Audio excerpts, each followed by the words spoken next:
we starting. Silly question, but is Gio going to play tomorrow? Is he still here? Is he? No, we'll stay on the same pattern with him.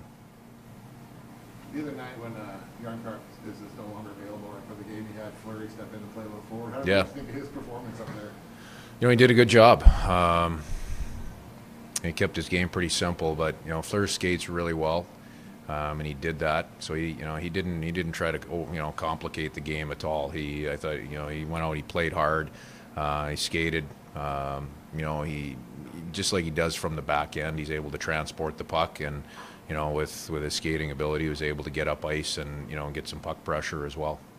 And you get your three of your guys, Lundberg, Jones, and Koeman out today. No red jerseys. Are these guys almost ready to go? I'm not ready to say that yet.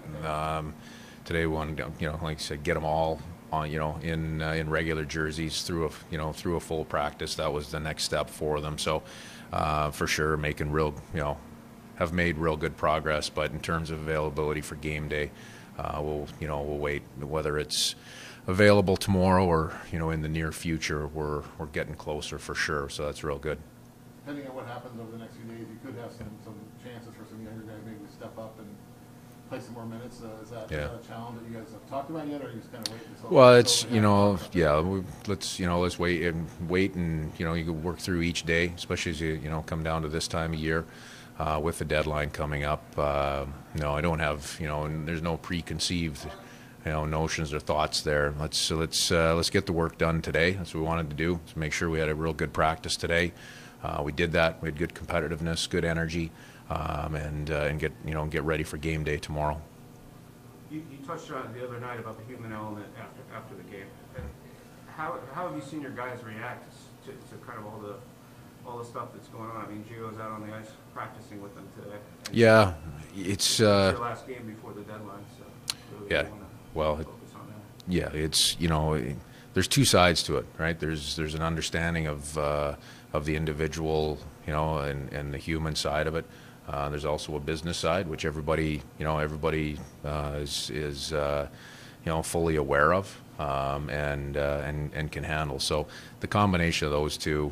And really, just making sure that you separate things well enough, to make sure the individual guys are in, as much as possible, are in a good spot and taken care of, and then the other side of it, the team side, and what our jobs are, and the element of going out and being ready to compete. That's a part of this business, and something you have to embrace.